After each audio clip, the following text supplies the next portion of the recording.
नेता प्रतिपक्ष तेजस्वी यादव जी और तमाम मंच पे बैठे हुए हमारे साथीगण, मेरे पूर्व में अभी जो कमेंट्स किए गए थे वो भी आपके सामने रखे। सबकी भावना आपको मालूम पड़ी। मुझे खुशी है कि मुझे भी आज आने का अवसर मिला आपके बीच में। और जो हालात है देश के और प्रदेश के, उससे चिंतित होना लाजमी आपका भी, जो हमारा चौथा स्तंभ कहलाता है। हालात बड़े गंभीर है देश के अंदर। एनडीए गवर्नमेंट जिस प्रकार चल रही है, डेमोक्रेसी को खतरा है। पूरी तरह देश दुर्विकरण में आ गया है। लोग चिंतित है।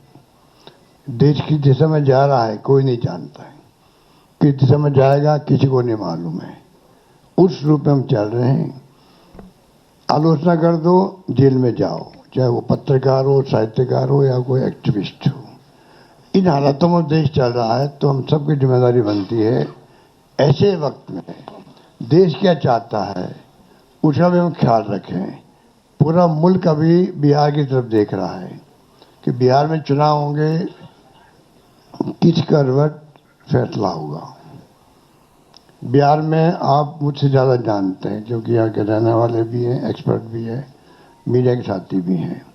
हालात बड़े गंभीर हैं, चाहे बेरोजगारी हो, चाहे वो अन्य समस्या लोकल हो जो बताई गई।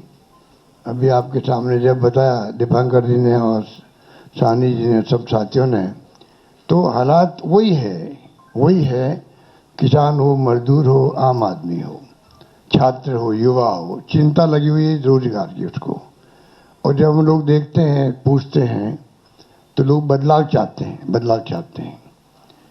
खड़गे साहब ने, राहुल गांधी जी ने, सब ने भी असेसमेंट करवाया। सब लोग देखते हैं कि बिहार में किस रूप में जनता का एक मनोबल बना हुआ है, विश्वास बना हुआ है, इस बार बदलाव होगा। राहुल जी की यात्रा हुई, तेजस्वी जी साथ थे, दीपांकर जी साथ थे और सब साथी साथ थे। जिस प्रकार पब्लिक ने रिस्पॉन्स दिया, पूरे देश ने देखा उसको, पूरे देश ने देखा। इन हालातों में हम लोग चल रहे हैं। बहुत एक चुनौती हमारे सामने, क्योंकि वो शक्ति वो है जिनका एक मुखौटा है खाली डेमोक्रेसी का। कोई यकीन नहीं है डेमोक्रेसी के अंदर उनका। ये मैं आपको क्या कहूँ, आप खुद जानते हैं। मुखौटा पहन रखा है। ऐसे लोग शासन करें देश के अंदर, चिंता होना स्वाभाविक है हम सबको। इसलिए मैं कहना चाहूँगा कि इस मौके पर जो है, इस मौके पर अभी दीपांकर जी कह रहे थे कि पिछला चुनाव भी जो है, अभी तो इंडिया गठबंधन बन गया प्रदेश भर के अंदर, अच्छी परफॉर्मेंस दी है पार्लियामेंट के अंदर। कोई कम बात नहीं थी। 240 पे लाके छोड़ दिया उन लोगों को। 400 पार के नारे लगा रहे थे वो लोग। सब कुछ देख लिया देश ने, और फाउल नहीं खेलते तो हो सकता है सरकार भी उनकी नहीं बनती। उन हालातों में जब देखते हैं तो पाते हैं कि अब लोग समझ गए हैं। पिछला गठबंधन आपका लोकल था, महागठबंधन। तेजस्वी जी ने उस वक्त में भी कमाल किया, और जिस रूप में मामूली वोटों के अंतर से सरकार उनकी बन गई, मामूली वोटों के अंतर से बन गई सरकार उनकी थी। जिस प्रकार से साम दाम दंड भेद, ये उनका भाव है। बदले की भावना उनके फितरत के अंदर है। ऐसे लोग बैठे हुए हैं। धन बल का कोई कमी नहीं है। आपका जो इलेक्ट्रल बॉन्ड, वो तो एक एग्जाम्पल है। सुप्रीम कोर्ट ने कहा अनकॉन्स्टिट्यूशनल है ये। इतने कैसे काम चलेगा। जो पैसा जमा है उनके पास में, जो खेल खेल रहे हैं देश के अंदर, चुनाव को प्रभावित कर रहे हैं, सरकारों को गिरा रहे हैं। मॉडल अलग अलग है उनका। मध्य प्रदेश मॉडल अलग, कर्नाटक मॉडल अलग था, महाराष्ट्र का अलग था और राजस्थान का अलग था। राजस्थान में की दाल नहीं गली, इतना ही फर्क है। आप सबके आशीर्वाद से हमारी सरकार बच गई और 5 साल हमने शासन किया। उन्होंने कमी नहीं रखी थी सरकार गिराने के लिए। उस माहौल में देश में जो हालात बन रहे हैं, ये भी मॉडल है चुनाव जीतने का भी। किस प्रकार फाउल खेलो, किस प्रकार गुमराह करो, लोगों को भ्रमित करो, झूठे वादे करो, झूठे आरोप लगाओ विपक्ष पर। यही राजस्थान में भी किया हमारे वक्त। मैं तो अपने अनुभव से कह सकता हूँ। हमारी सगा बन सकती थी इसे बात। तो उन हालातों में लोग जो प्राइम मिनिस्टर हो, चाहे गृह मंत्री हो या इनके खुद के लोग हों, जिस प्रकार ये राजनीति कर रहे हैं, जनबल के आधार पर कर रहे हैं, आप हम सोच नहीं सकते। जो अनुभव बताता मैं मध्य महाराष्ट्र का भी, कोई सोच नहीं सकता किस प्रकार ये धनबल का उपयोग करते हैं चुनाव जीतने के लिए। चुनाव आयोग की हालत आप जानते हो। ऐसा चुनाव आयोग, मैं 50 साल से राजनीति कर रहा हूं और मैंने देखा है केंद्रीय मंत्री के रूप में भी और मुख्यमंत्री 3 बार में रहा हूं। ऐसा माहौल इलेक्शन कमीशन में, इतनी बदतमीजी, इस प्रकार का व्यवहार विपक्ष के साथ में मैंने कभी नहीं देखा आज तक। उनके पत्र भी आएंगे खड़गे साहब के पास में, किसी के पास में, तो लैंग्वेज लिखी होगी, वो आप सोच सकते हो कि क्या स्थिति बनती है, क्या लिखते हैं। प्रेस कॉन्फ्रेंस करेंगे, क्या आरोप लगाते विपक्ष पे, ऐसा कभी आज तक नहीं हुआ। लोगों को विश्वास उठ रहा है इलेक्शन कमीशन में भी, चाइना में भी और रशिया में भी इलेक्शन कमीशन है, वहां पे भी। पर चुनाव वहां एक पार्टी जीतती है, तो क्या हम अपने मुल्क को उस दिशा में जाना चाहते हैं? वो चिंता हम सबको होनी चाहिए, आपको भी होनी चाहिए। इसलिए मैं ये कह सकता हूं, खड़गे साहब, राहुल गांधी जी और तमाम जो साथी बैठे हमारे, इन सब की राय लेकर के हम लोगों ने तय किया है इस चुनाव में अगले मुख्यमंत्री के चेहरे के रूप में तेजस्वी यादव जी को हम लोग सपोर्ट करते हैं, जो एक नौजवान है, लंबा फ्यूचर है इनके साथ में। और मेरा अनुभव से मैं कह सकता हूं, जिसका लंबा फ्यूचर होता है पब्लिक उनको साथ देती है। ये नौजवान है, कमिटमेंट रखते हैं। पिछली बार भी जो उन्होंने स्लोगन दिए थे, नौकरी के दो या कोई दो, या जो वादे किए थे उसमें खरे उतरे। ये ऐसा व्यक्तित्व आपके सामने नौजवान के रूप में आया है। सोच समझ के सबने फैसला किया है। ये नेता के रूप में उत्तरंग मैदान में राहुल गांधी जी ने मिलकर जो यात्रा करी थी, बड़ा इम्पैक्ट है। आने वाले वक्त में इनके अलावा राहुल जी भी आएंगे और नेता आएंगे, प्रियंका जी भी आएगी, सब नेता आएंगे। और हम सब जो बैठे स्टेज पर, सब मिलकर संकल्प किए हुए हैं कि जो हालात देश के हैं, देश हित के अंदर और देश चाहता है उसके अनुसार हम चाहेंगे कि बिहार में ये जो लंबे समय तक नीतीश कुमार जी रहे हैं सत्ता में, अब कुछ कर नहीं पा रहे। अब तो हम पूछना चाहते हैं अमित शाह जी से, इनकी पार्टी के अध्यक्ष जी से, क्या बताइए, हमारा नेता तो हो गया तेजस्वी यादव, आपका नेता कौन है बता दीजिए। इससे काम नहीं चलेगा कि नीतीश कुमार के नेतृत्व में चुनाव लड़ा जाएगा। अगला मुख्यमंत्री का उम्मीदवार आपका कौन है, ये उनको बताना पड़ेगा। ये हमारी मांग है। और मांग क्यों है? इसलिए है, आपने देखा महाराष्ट्र के अंदर जो शिंदे थे, वो मुख्यमंत्री तत्कालीन, इन नेताओं ने कहा शिंदे के लीडरशिप में चुनाव लड़ा जाएगा। मैसेज दिया गया ये मुख्यमंत्री बनेंगे और बाद में मुख्यमंत्री बना दिया और किसी को। यही बात लागू यहां हो रही है। अमित शाह जी आए, कह के चले गए कि हम चुनाव के बाद में तय करेंगे मुख्यमंत्री कौन बनेगा हमारा, पर नीतीश कुमार के नेतृत्व में चुनाव लड़ा जाएगा। तो महाराष्ट्र का एग्जाम्पल सबके सामने है। इसलिए मैं इतना ही कहना चाहूंगा कि चुनाव में हम लोगों ने सोच समझ के तेजस्वी जी को घोषित किया नेता, और हमें पूरा यकीन है कि जो है तेजस्वी जी की घोषणा करना मायने रखता है। और साथ में सबकी राय बनी है कि जो हमारे अन्य पिछड़ा वर्ग के साथी हैं, मुकेश सहनी जी, जिनको आप सब जानते हैं, मुकेश सहनी जी, जो एक संघर्ष करते हुए यहां तक पहुंचे हैं, अपनी पार्टी बनाई है, अपनी अकल होशियारी से, अपनी मेहनत से बनाई है, गरीबों के मसीहा के रूप में, अपनी कौम के मसीहा के रूप में उभर के आए हैं। ऐसे नौजवान को हमने तय किया है वो उप मुख्यमंत्री होंगे। साथ में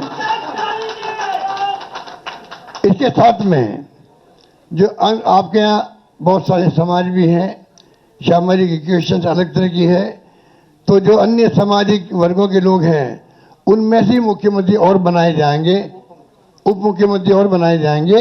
यही बात कह के मैं अपनी बात समाप्त करता हूं। धन्यवाद। धन्यवाद। शुक्रिया, शुक्रिया अशोक गहलोत साहब।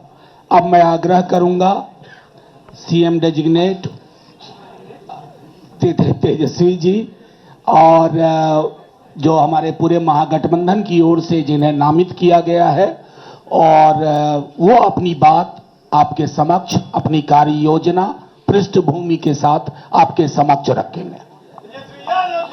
हो गया। यहाँ इस महत्वपूर्ण प्रेस कॉन्फ्रेंस में आए हुए देश भर के सभी हमारे पत्रकार बंधु, मीडिया के साथी, प्रिंट मीडिया के साथी, इलेक्ट्रॉनिक मीडिया के साथी, जितने पोर्टल मीडिया हैं, यूट्यूबर्स हैं, आप सब लोगों का हम आज के प्रेस कॉन्फ्रेंस में स्वागत करते हैं, अभिनंदन करते हैं।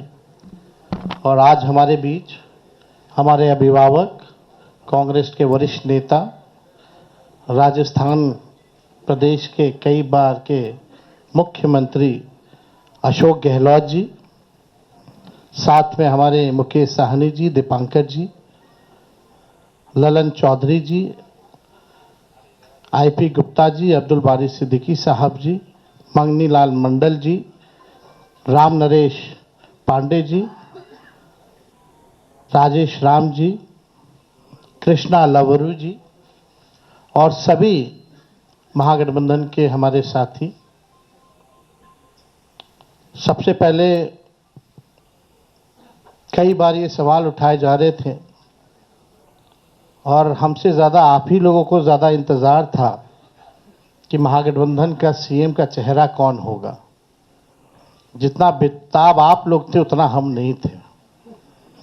जितना इंतज़ार आप लोगों को था उतना हम लोगों को नहीं था।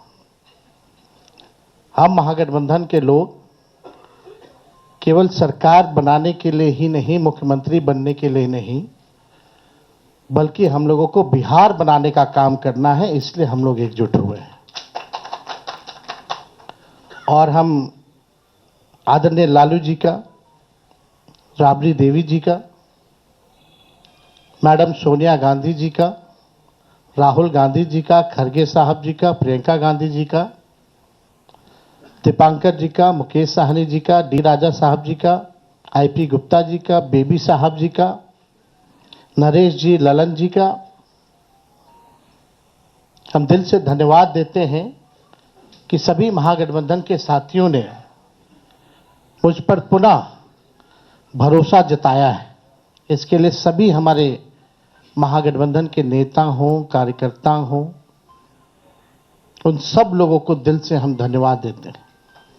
और उन सभी लोगों से ज़रूर कहना चाहेंगे कि जो उम्मीद, जो विश्वास आप लोगों ने हम पे जताया है, उस उम्मीद पर हम ज़रूर खरे उतरेंगे और मिल करके जो डबल इंजन की सरकार है, एक इंजन भ्रष्टाचार में है, एक इंजन अपराध में है, ऐसी 20 साल पुरानी निकम्मी सरकार को हम लोग उखाड़ करके फेंकेंगे। ठीक कहा अशोक गहलोत जी ने कि भाई हमारा तो जॉइंट प्रेस कॉन्फ्रेंस भी हो गया, इससे पहले कई राउंड हम लोग साथ भी बैठे, लेकिन हम लोगों ने नीतीश जी के साथ जो है, जो अन्याय हो रहा है एनडीए में, एक बार भी कोई भी जॉइंट प्रेस कॉन्फ्रेंस जो है नहीं की गई है और ना ही ऑफिशियली रूप से मुख्यमंत्री का चेहरा घोषित किया गया है। तो हम लोग तो शुरू दिन से ही कह रहे थे कि भाजपा के लोग नीतीश जी को दोबारा मुख्यमंत्री नहीं बनाएंगे, और इस पे और किसी ने मुहर नहीं लगाया है, बल्कि अमित शाह जी ने एक बार नहीं कई बार इस बात को बोला है कि विधायक दल की जो संख्या होगी वो तय करेगा। लेकिन अमित शाह जी से हम जानना चाहेंगे, इस बार आप ये बात कह रहे हैं, पिछले बार तो ये बात नहीं थी। यह लगातार 20 साल से एनडीए की सरकार है, हमेशा से मुख्यमंत्री का चेहरा आप लोगों ने घोषित किया। आखिर क्या कारण है कि इस बार आप नीतीश कुमार जी का मुख्यमंत्री के चेहरे का नाम का घोषणा क्यों नहीं कर रहे? अब ये सवाल बड़ा खड़ा होता है। तो हम लोग तो जो कहते थे वही हो रहा है।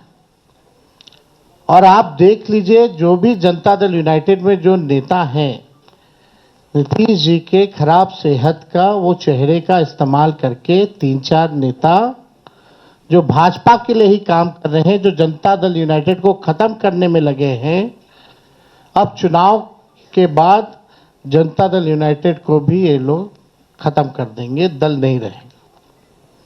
यानी आप मान के चलिए कि नीतीश कुमार जी का ये आखिरी चुनाव है। ये स्पष्ट अमित शाह जी ने कर दिया है, निर्णय ले लिया है। देखिए, एक कसक बिहारी होने के नाते शुरू से रही है कि हमारा राज्य जो है अव्वल राज्यों में आए। लेकिन 20 साल राज करने के बाद भी राज्य में 11 साल केंद्र में मोदी जी प्रधानमंत्री रहते हुए भी सबसे अगर कोई गरीब राज्य है तो बिहार है। सबसे ज्यादा अगर बेरोजगारी है तो बिहार है। सबसे ज्यादा अगर पलायन होता है तो बिहार में। महंगाई है, कारखाने नहीं हैं, यहां उद्योग नहीं है, धंधे नहीं हैं, पढ़ाई, दवाई, कमाई, सिंचाई की व्यवस्था नहीं है, फूड प्रोसेसिंग यूनिट्स नहीं है, आईटी हब नहीं है, एसईजेड नहीं है, आईटी पार्क की व्यवस्था नहीं है, एग्रो बेस्ड इंडस्ट्री नहीं है बिहार में। प्रति व्यक्ति आय पूरे देश में अगर सबसे कम है तो हमारे बिहार के लोगों का है। प्रति व्यक्ति निवेश सबसे कम है। किसानों के आय के मामले में बिहार सबसे फिसड्डी है। और यहां अपराध चरम सीमा पर है। 70,000 से भी ज्यादा हत्याएं 20 साल में हो गई। ना सुनवाई है, ना कार्रवाई होती है। भ्रष्टाचार, ब्लॉक थाना चले जाइए, बिना भ्रष्टाचार के, बिना घूस दिए हुए कोई काम नहीं हो रहा। चारों तरफ से अफसरशाही लागू है। जनप्रतिनिधियों की भी पूछ नहीं है, मंत्रियों की भी पूछ नहीं है। डिपार्टमेंट मंत्री नहीं बल्कि सेक्रेटरी चलाता है। यह बिहार की सच्चाई है। अभी 70,000 करोड़ का घोटाला आया सीएजी की रिपोर्ट में, कोई हिसाब किताब नहीं। एक बार नहीं, कई बार पेपर लीक हुए, किसी पे कार्रवाई नहीं की गई।